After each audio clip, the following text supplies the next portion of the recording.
Hari itu hari membosankan seperti biasa di toko kelontong. Aku sedang menyusun susu di kulkas saat Camilla, rekan kerjaku, datang dan berkata, "Laila, kau harus membantuku. Aku ada kencan besok malam, tapi aku sibuk. Apa bisa kau saja yang pergi?" "Tunggu, apa? Aku bahkan tak kenal teman kencanmu. Lagi pula aku ini punya pacar, Lincoln, ingat?" Kemudian dia mulai jelaskan padaku tentang layanan kencan ini, dan dia meyakinkanku itu 100% resmi. Kebanyakan hanya pria kesepian yang butuh ditemani. Yang harus kulakukan hanya ngobrol dengan mereka, dan tentu saja ada aturan ketat, tak boleh pelukan atau ciuman. Dan di akhir kencan mereka akan membayarku. "Tidak, terima kasih. Tak mungkin aku akan lakukan itu." Setelah shiftku, aku pulang ke rumah melihat ibu kosku berdiam di depan pintuku. Dia mulai memakiku kalau aku masih hutang padanya uang sewa senilai 5 bulan. Dan jika aku tidak membayarnya akhir pekan ini, dia akan mendepakku. Aku memohon padanya untuk memberiku lebih banyak waktu, tapi tiada guna. Ya Tuhan, harus bagaimana? Di mana bisa ku dapat uang sebanyak itu dalam waktu singkat? Oh, tunggu dulu. Bagaimana dengan layanan kencan Camilla?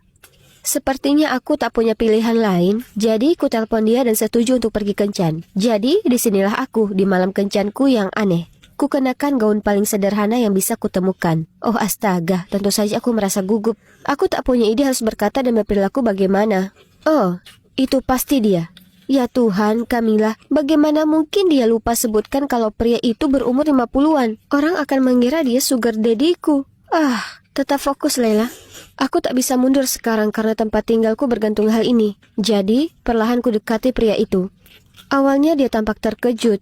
Itu jelas, maksudku dia menunggu Camilla. Kujelaskan situasinya padanya, dan dia tak marah atau apa. Dia hanya tersenyum padaku dan kami mulai ngobrol. Namanya Tuan Hall, dia kehilangan istrinya 2 tahun lalu. Dan sejak itu dia selalu merasa kesepian dan perlu seseorang untuk diajak bicara. Itulah kenapa dia mulai gunakan layanan ini. Dia sebenarnya cukup mudah diajak bicara, sehingga malam berlalu dengan cepat tanpa ada masalah. Setelah kencan itu dia memberiku sebuah amplop dan mengatakan padaku betapa dia berterima kasih padaku untuk mendengarkan keluh kesahnya. Aku ingin sekali pulang dan membuka amplop itu. Tapi kemudian dia mulai bicara tentang anaknya yang patah hati. Tiba-tiba dia tanya padaku apa aku mau ngobrol dengannya. Jelas, ku tolak, karena ini hanya sekali untuk membantu Camilla. Lagi pula, aku punya pacar, yang mana dia akan sangat geram jika sampai tahu soal ini. Hari berikutnya ku bayar ibu kos 2 bulan uang sewa, dan memastikan padanya aku akan menyerahkan sisanya segera. Tapi yang mengagetkan, dia hanya membentakku dan memaksaku membayar semuanya sekaligus.